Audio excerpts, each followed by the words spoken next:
ஆண்டவரும் இரட்சகருமான இயேசு கிறிஸ்துவின் ஈடு இணையற்ற நாமத்தில் அன்றன்றுள்ளப்பம் வாசகர்களுக்கு எங்கள் அன்பின் வாழ்த்துக்கள். 2024 ஆண்டு நவம்பர் மாதம் 24 தேதி ஞாயிற்றுக்கிழமைக்குரிய தின தியானம். இன்றைய தலைப்பு யுத்த களங்கள். 1 சாமுவேல் 17:19 சொல்லுகிறது, அப்பொழுது சவுலும் இஸ்ரவேலர் எல்லாரும் ஏலா பள்ளத்தாக்கிலே பெலிஸ்தரோடு யுத்தம் பண்ணி கொண்டிருந்தார்கள். ஏலா பள்ளத்தாக்கு ஒரு முக்கியமான யுத்த களமாகும். அந்த யுத்த களத்திலே இஸ்ரவேலரின் சேனையும் பெலிஸ்தரின் சேனையும் எதிரெதிராக நின்றன. திடீரென்று பெலிஸ்திய இராணுவத்திலிருந்து கோலியாத் என்னும் ராட்சதன் எழும்பி வந்தான். அவன் இஸ்ரவேலுக்கு சவால் விட்டு, உங்களில் யார் என்னோடு நேருக்கு நேர் நின்று யுத்தம் செய்ய முடியும் என்று கேட்டான். கர்த்தரை நிந்தித்தான். 40 நாட்கள் கடந்து போயின. ஆனாலும் இஸ்ரவேலர்களில் ஒருவனும் தைரியமாய் அவனுக்கு எதிர்த்து நின்று யுத்தம் செய்ய முன்வரவில்லை. முடிவாக தாவீது அந்த ஏலா பள்ளத்தாக்குக்கு வந்தான். கல்லையும் கவனையும் வைத்து கோலியாத்தை வீழ்த்தினான். வேதத்திலே பல யுத்த களங்களை காணலாம். சில போர்க்களங்கள் கண்ணுக்கு தெரிகின்றன. ஆனால் சில போர்க்களங்கள் கண்களால் காண முடியாதவை.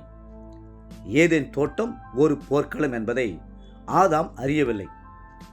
ஏதேன் தோட்டத்தை காவல் செய்யவில்லை. ஏனோதானோ என்று இருந்துவிட்டான். சாத்தான் சர்ப்பத்திற்குள் புகுந்து ஏவாளை வஞ்சிக்கும்படி உள்ளே வந்துவிட்டான்.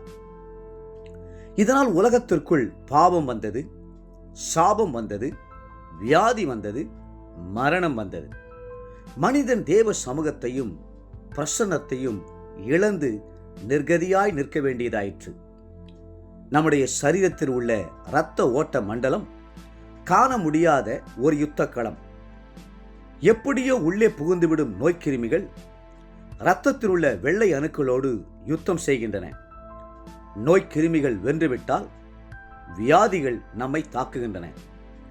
வெள்ளை அணுக்கள் வென்றுவிட்டால் ஆரோக்கியத்தோடு விளங்குகிறோம். காணக்கூடிய யுத்த களங்களாக முதலாக உப்பு கடலாகிய சித்தீம் பள்ளத்தாக்கு விளங்கியது என்று ஆதியாகமம் 14:3 வாசிக்கிறோம்.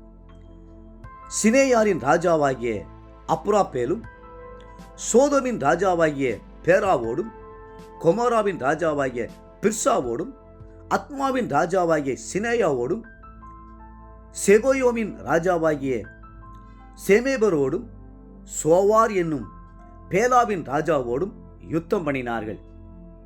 இவர்கள் எல்லாரும் உப்பு கடலாகிய சித்தீம் பள்ளத்தாக்கில் கூடினார்கள். ஆதியாகமம் 14 1-3 முடிய. இன்றைக்கு நீங்கள் ஒரு யுத்த களத்தில் நிற்கிறீர்கள். உங்களை எதிர்த்து நின்று யுத்தம் செய்ய ஒரு சத்துரு உண்டு. அவன்தான் லூசிபர் என்று சொல்லக்கூடிய சாத்தான். அவனுக்கு பின்னால் வானம் மண்டலத்திலுள்ள பொல்லாத ஆவிகளின் சேனைகள் நிற்கின்றன. எபேசியர் 6:12. உலகம், மாமிசம், பிசாசோடு நீங்கள் யுத்தம் செய்தாயே ஆக வேண்டும். அதே நேரம் உங்களுடைய பட்சத்தில் ஜெய கிறிஸ்து கம்பீரமாய் நிற்கிறார். 1000-10,000 தேவ தூதர்கள், கேருபீன்கள், சேராபீன்கள் உங்களுடைய பட்சத்தில் நிற்கிறார்கள். ஒருவருக்கொருவர் உற்சாகப்படுத்தி துணை நின்று உங்களை தைரியப்படுத்துகிறார்கள். அப்படியே மோசே இஸ்ரவேல் ஜனங்களை உற்சாகப்படுத்தி சொன்னார், கர்த்தர் உங்களுக்காக யுத்தம் பண்ணுவார், நீங்கள் சும்மா இருப்பீர்கள். யாத்ராகமம் 14:14. இன்றைய நினைவிற்கு 144 சங்கீதம் 1 என் கைகளை போருக்கும் என் விரல்களை யுத்தத்திற்கும் படிப்பிக்கிற என் கண்மலையாகிய கர்த்தருக்கு ஸ்தோத்திரம்.